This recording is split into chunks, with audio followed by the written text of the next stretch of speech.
Hi guys! Welcome to my vlog. Nandito kami ngayon kasama ang aking pamangkin dito sa aming lugar. Kung nakikita nyo, napakalinis ng tubig, may magandang kapaligiran, walang pollution. At ano pa guys, tahimik.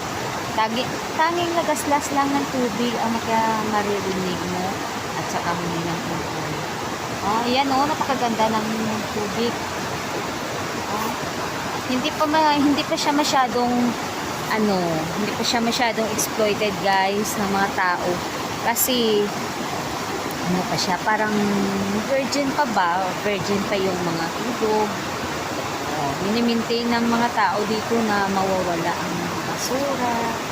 So, ito ay makikita sa Silay City guys, Negros Occidental.